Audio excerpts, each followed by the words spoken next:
When my son said those words, "We're leaving tomorrow, Mom," I didn't respond. I just stood there, holding the corner of the old kitchen table, feeling the wood press into my palm. The words hung in the air like smoke after a fire, heavy and impossible to breathe through. For a moment, I thought I hadn't heard him right. Maybe he was joking. Maybe he didn't mean leaving the way it sounded.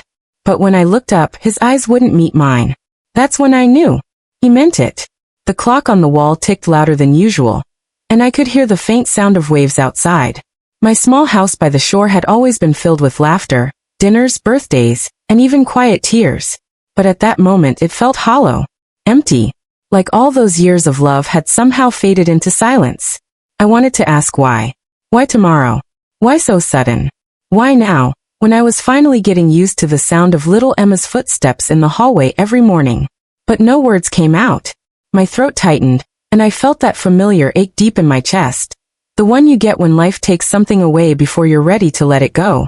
He sighed and said, "Mom, please don't make this harder." That's when I realized this wasn't just about leaving.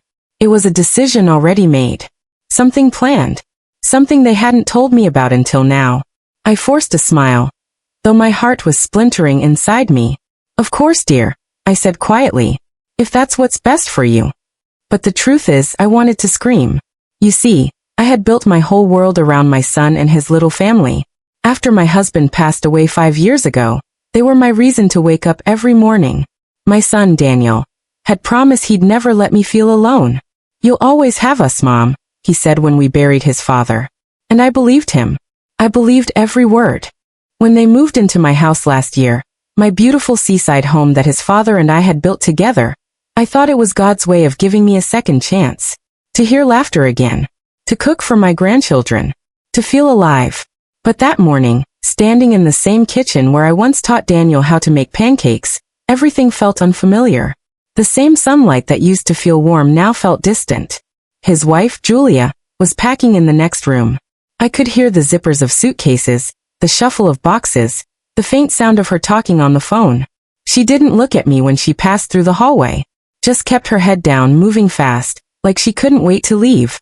I'd be lying if I said we were close. Julia was polite, yes, but never affectionate. From the beginning, she kept her distance. I could tell she thought I was too old-fashioned, too talkative, maybe too attached to my son. But I tried. I tried so hard to make her feel at home. When she got sick last winter, I made her soup every day. When Daniel came home late, I took care of Emma so she could rest. I thought maybe one day, she'd see I wasn't trying to control their lives. I just wanted to be part of them. So when Daniel said those words, "We're leaving tomorrow," it wasn't just a goodbye. It was the sound of a door closing. That night I didn't sleep. I sat by the window, watching the lights flicker across the beach. The waves looked different somehow. Angry, restless, like they too couldn't accept the coming morning. I remembered when Daniel was 10. He used to run barefoot along that same stretch of sand, chasing the tide as if he could catch it. His laughter would echo through the air, and I'd call after him, pretending to scold him but smiling all the while. I had kept everything the same all these years. The shell wind chime he made in school, the faded photograph of him and his father building the deck, even the old swing in the backyard. This house wasn't just wood and paint to me. It was our life. But now it was becoming just a stop along their way. The next morning, I made breakfast like always. Pancakes, scrambled eggs, orange juice. Everything just the way Daniel liked it when he was little. Maybe part of me hoped that familiar smell would change his mind. Maybe he'd sit down, look around and say, "Mom, we can't leave you." But he didn't. He just said, "You didn't have to do all this, Mom," and took a sip of coffee without meeting my eyes. Julia came down holding Emma's hand. My granddaughter ran to me, wrapping her tiny arms around my legs. "Grandma, we're going to a new house," she said, her voice full of excitement. I smiled, but my chest tightened. "That's wonderful, sweetheart," I whispered, brushing her hair back. "You'll send me pictures, won't you?" "Of course," she giggled. "And you'll visit us soon." Visit. That word cut deeper than I expected. As they loaded the car, I stood by the porch, pretending to adjust my sweater, pretending to stay strong. Daniel hugged me lightly, too lightly. It wasn't the kind of hug that said, "I'll miss you." It was the kind that said, "Please understand." And I did. I understood that his life had moved on, and I was no longer the center of it. When the car disappeared down the road, I stood there long after they were gone. The ocean breeze brushed against my face, and for the first time, the house behind me felt too big, too quiet.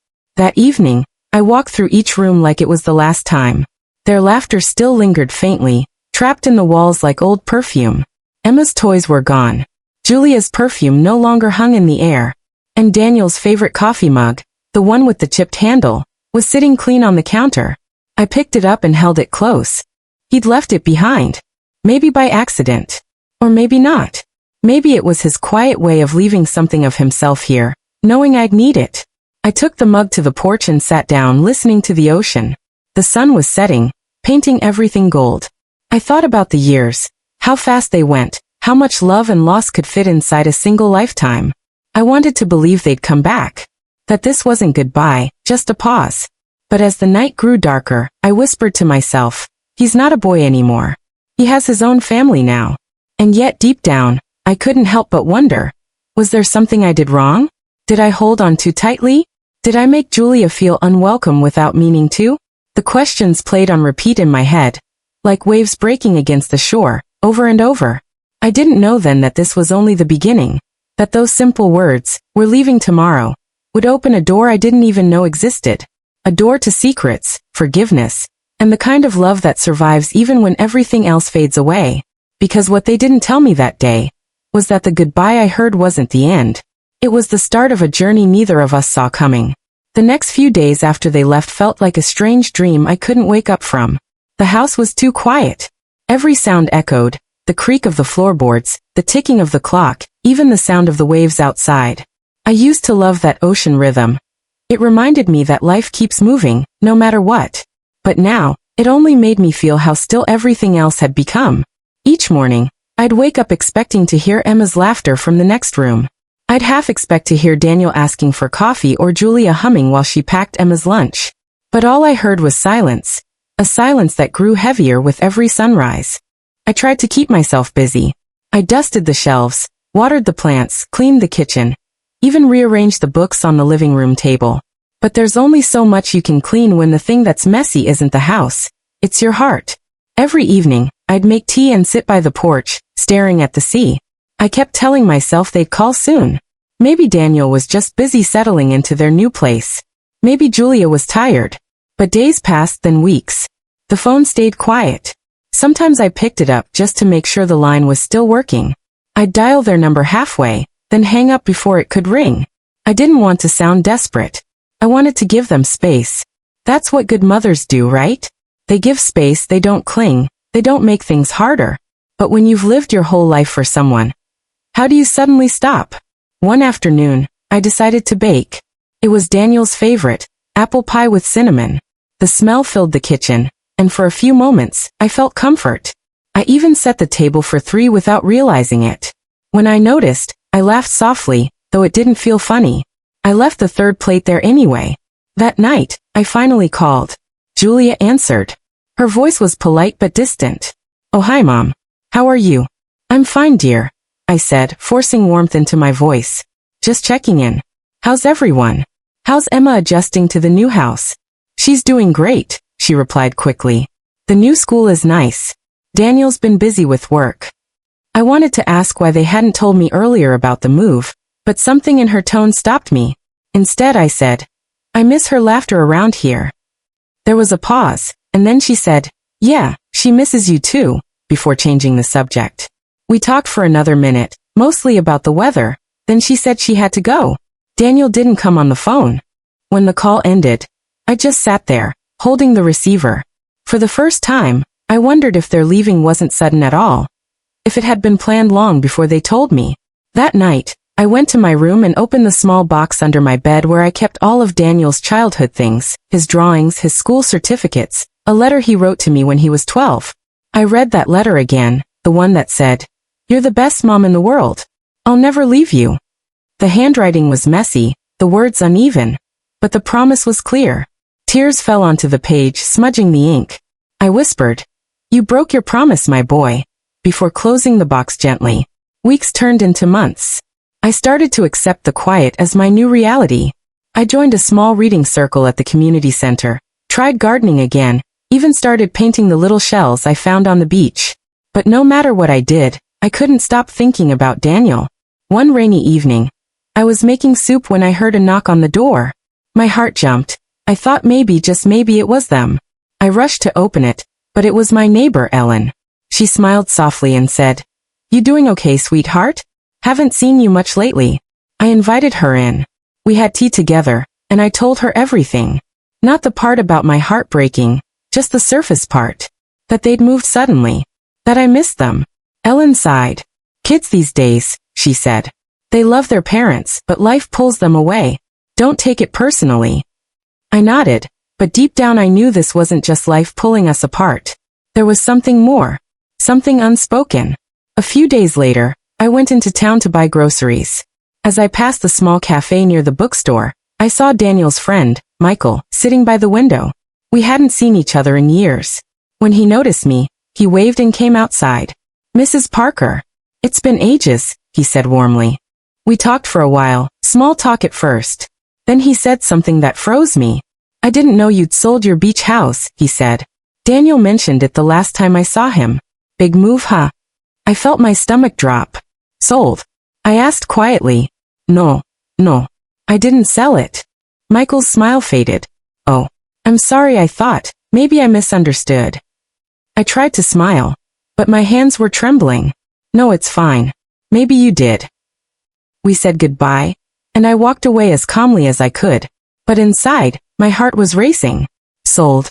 When I got home, I went straight to my desk drawer and pulled out the house papers. Everything was still under my name, but a strange fear settled in my chest. That night, I called Daniel again. This time he answered. "Mom. Hey, it's late. Everything okay?" he asked, his tone too light. "I'm fine," I said softly. "Daniel, can I ask you something?" "Of course." "Michael said something today. About the house." I paused. "He said you told him I sold it." There was silence. A long, heavy silence. Then Daniel exhaled slowly. "Mom, we were going to tell you. We had to sell it." The room started spinning. I gripped the table to steady myself. "You what?" "It was just complicated," he said quickly. "You weren't supposed to find out like this. We needed the money. Things were tight, and—" "Daniel," I interrupted, my voice shaking. "You sold my house?" He hesitated. "It's not like that, Mom. The papers were signed before we moved in with you. Dad's name was still on some of them, and—" I couldn't hear the rest. The blood rushed in my ears. Everything blurred. I whispered, "You should have told me." "I know," he said. His voice cracked a little. "I didn't want to hurt you. But you did," I said quietly. "You hurt me more than you'll ever understand." There was another pause, and then he said, "It's done now, Mom. Please don't make this harder." I hung up before he could say anything else. Then I sat in the dark for a long time, listening to the rain tapping against the windows. I wasn't angry, just hollow. That night, I walked through every room again. I touched the walls, the photographs, the curtains his father had picked out. Everything that once belonged to us now belonged to strangers. I didn't know who bought the house or when they'd come. But I knew soon, I'd have to leave too. The next morning, I packed a small bag, just the essentials. Some clothes, a few photographs, and the seashell chime Daniel had made when he was 8. Before I left, I stood in the living room one last time. I whispered into the quiet, "Goodbye, my love. You gave me everything." Then I closed the door behind me. I didn't know where I was going. I just knew I couldn't stay in a place that was no longer mine. But I also didn't know that walking away from that house would be the beginning of something unexpected. That forgiveness sometimes finds you in the places you least expect. In silence, in distance, and in the heart you thought had already broken beyond repair. The first night after I left the beach house, I stayed at a small guest inn in town. It was a simple place, the kind that smelled faintly of salt and soap. The woman at the front desk gave me a kind smile when I checked in, but I could tell she saw the sadness in my eyes. I didn't have to explain. Some feelings don't need words. My room had a window that faced the ocean. From there, I could still see the faint line of the horizon where the house used to be, standing proud on the hill. I sat by the window for hours that night, watching the tide come in. The moonlight stretched across the water like a silver path, and I thought, maybe it's trying to show me the way forward. But I didn't know where forward was anymore. The next morning, I woke up early, made myself tea, and walked down to the pier. Fishermen were already there, casting their nets into the misty water. A few nodded at me, familiar faces from years of small-town life. I smiled faintly, and kept walking until I reached the end of the dock. That's when the tears came. Not loud sobs, just quiet, steady tears that wouldn't stop. I'd spent months pretending to be strong, but the truth was I was tired. Tired of holding my breath, tired of pretending that everything made sense. I whispered into the wind. Why didn't you just tell me, Daniel? Why didn't you trust me? The wind didn't answer. It never does. But it carried the scent of the sea, and for a moment, I could almost hear my husband's voice again, gentle, reassuring. Don't close your heart, Mary. He's still your boy. That day, I decided to visit Daniel. I didn't plan what I'd say, I just needed to see him. Needed to look into his eyes and understand.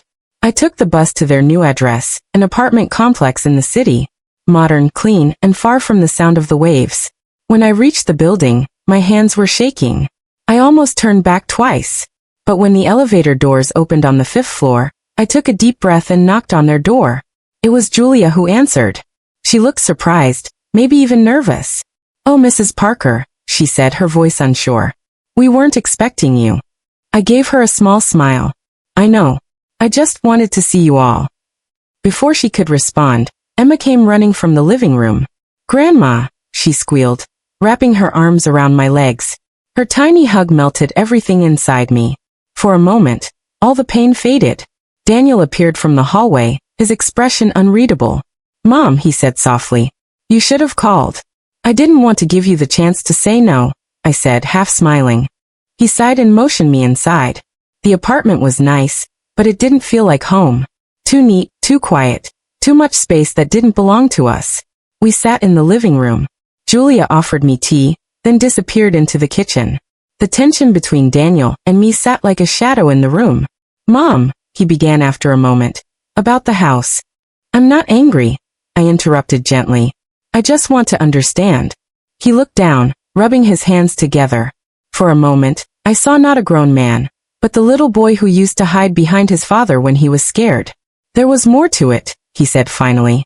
More than I told you. He paused, then looked up, his eyes glistening.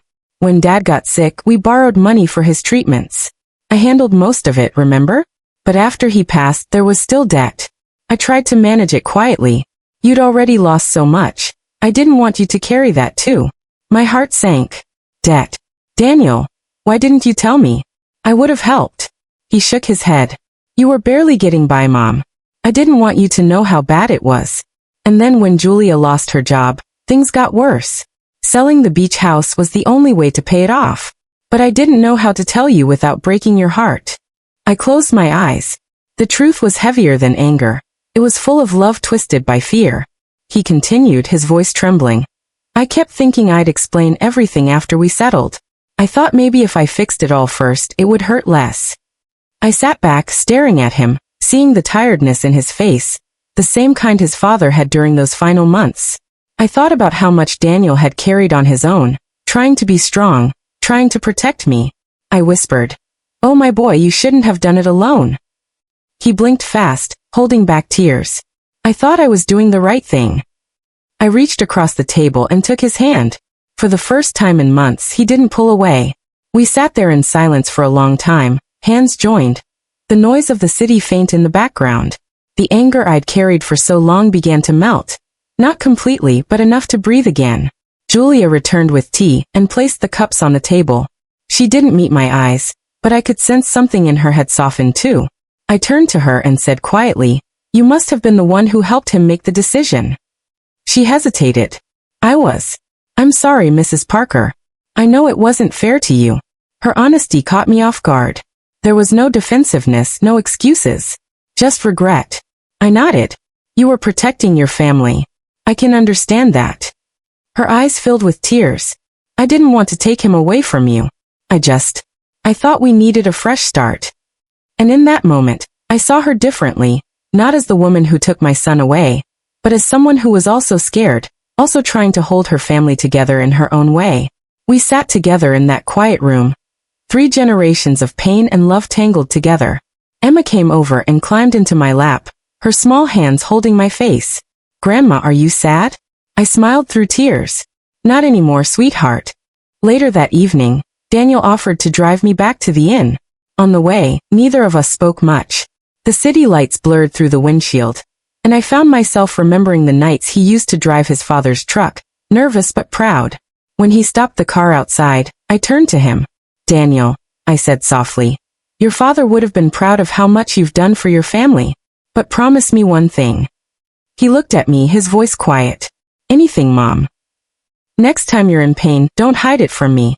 Let me share it. That's what family is for. He nodded, his eyes glistening again. I promise. Before he could leave, I reached into my bag and pulled out the old seashell chime. Do you remember this? He smiled faintly. Of course I do. I handed it to him. Take it. Hang it somewhere you can hear it. So you'll remember home isn't gone. It's just changed. He took it carefully, as if it were made of glass. Thanks, Mom. I watched him drive away that night, the car disappearing into the city lights. For the first time since that morning he said, we're leaving tomorrow, Mom. I didn't feel abandoned. I felt peaceful. Because now I knew the truth wasn't betrayal. It was love, tangled in fear and silence. When I went back to my room, I stood by the window again. The waves were still moving, steady and endless. I whispered into the darkness. Thank you, love. As if my husband could hear me. He's still our boy. The moonlight shone on the water, and I realized something I hadn't before. Sometimes forgiveness isn't a single moment. It's a slow, quiet unfolding. A decision you make over and over, until one day, it doesn't hurt as much anymore. That night, I fell asleep with a smile. The sea hummed outside, the same way it always had. Life hadn't changed it. It was still there, like love, like memory, like the bond between a mother and her child that even time couldn't erase. When I woke up the next morning, sunlight was spilling gently across the old couch where I'd fallen asleep. The house was still, but I could hear faint laughter coming from the porch. For a brief moment, I thought it was a dream. The kind I often had lately, where everyone was still here, where nothing had changed. But then I heard another sound, a child's giggle. Soft, high, and unmistakably real. My heart skipped. I slowly pushed myself up, brushing my gray hair from my face, and listened again. That laugh. I hadn't heard it in months.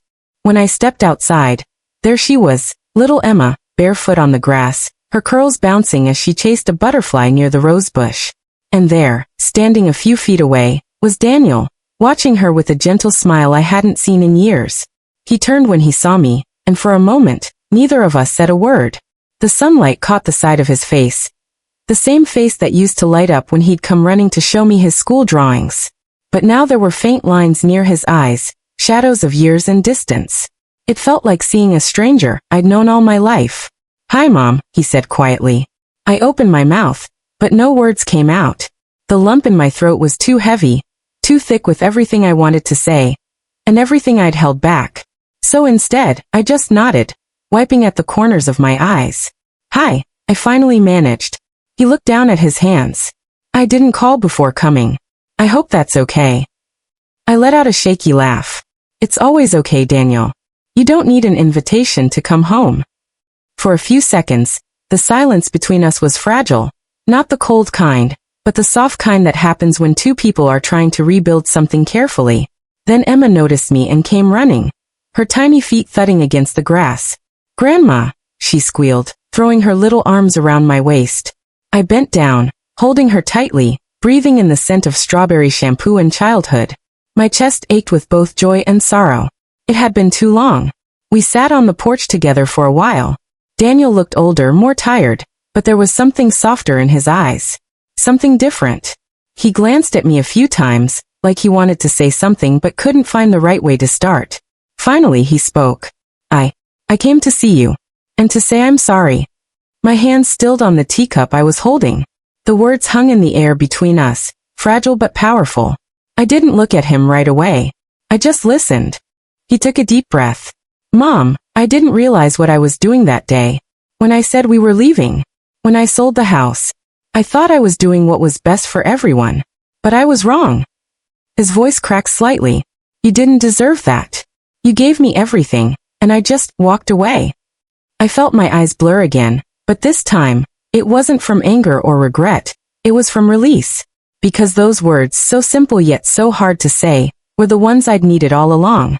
I reached out, placing my hand over his. His fingers trembled slightly under mine, and I could feel the same warmth I remembered from when he was a little boy. Daniel, I said softly. I was never angry at you. Hurt, yes. Lost, yes. But never angry. I always knew you thought you were doing the right thing. I just wished you'd talk to me. He looked down. I didn't know how. I was scared you'd be disappointed. That you'd see me as ungrateful. I smiled faintly. A mother's heart doesn't keep score, Daniel. It only keeps love. He looked up then, and for the first time his eyes met mine fully. No shame, no distance. Just raw, human love and regret. We sat there like that for a while. Two people who'd been hurt by silence, finally healing through it. As the afternoon sun turned golden, we walked down to the beach. The same one where we used to collect shells when he was a boy. The tide was low, and the air smelled of salt and memory.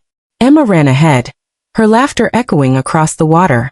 I watched her tiny footprints in the sand, and suddenly I remembered Daniel's, all those years ago, small, messy, scattered beside mine. Time had erased them, just as it erases so many things. But not love. Never love. Daniel broke the silence. Do you ever think about selling this place, Mom? I smiled at him. I used to. But then I realized, it's not the house that matters. It's the people who fill it. He nodded slowly. I think I understand that now. The waves came up, soft and steady, brushing against our feet. For a long time we didn't speak. We just stood there, watching the horizon. That quiet line where the sky and sea meet, like two hearts learning how to be close again. That evening, we sat at the dinner table. It felt surreal, like stepping back in time. The same plates, the same wooden chairs, the same little crack in the table's corner. Only the laughter was new, brighter, fuller, like music returning to a house that had forgotten how to sing. As we ate, Daniel told me stories about his life. The struggles, the sleepless nights, the decisions that didn't go as planned. He spoke like a man finally laying down the weight he'd carried too long. I kept thinking about that day, he said quietly. The look on your face when I told you we were leaving. It haunted me, Mom. I reached across the table and squeezed his hand. We all make choices that break our hearts, I said. But love has a way of finding its way back, if we let it. He nodded, tears glistening in his eyes. Thank you for not closing the door on me. I smiled softly. A mother's door never closes, Daniel. It just waits. Later that night, after Emma had gone to bed, we sat outside again. Him on the steps, me in the old wicker chair. The moonlight shimmered on the water, and the air was cool, filled with the sound of the waves. Do you remember, I said, how you used to say the sea talked to you? He chuckled. Yeah. I thought if I listened hard enough, I could hear what it was saying. I looked out at the water. Maybe it's still talking. We just forget to listen when life gets too loud. He smiled at that, then looked at me. You've always known how to make silence feel safe. I didn't say anything, just smiled and reached for his hand again. The night didn't need words. The next morning, when they left, it wasn't with suitcases or silence. It was with promises. Come visit us soon, Daniel said. Or maybe we'll stay here for a while next summer. I'd like that, I said. This house could use some laughter again. He leaned in and hugged me tight. I love you, Mom. I held him close, the same way I had when he was a boy afraid of thunderstorms. I love you too, Daniel. Always have, always will. As the car drove away, I stood on the porch, watching until they disappeared down the road. Then I turned toward the sea. The morning sun shimmered on the waves, and I felt something deep inside me settle, a peace I hadn't known in years. Forgiveness isn't loud. It doesn't happen in big moments or grand gestures. It's quiet, like a tide that slowly returns to the shore after years of pulling away. That night, I sat by the window listening to the waves. I thought about everything that had happened. The pain, the distance, the reunion. And I realized something. Love doesn't need to be perfect to be real. It just needs to endure. So I whispered softly, to the empty room, to the sea outside, and maybe to God above. Thank you for bringing my son home. The wind outside carried the sound of the ocean through the open window, calm, steady, eternal. And for the first time in years, I didn't feel alone.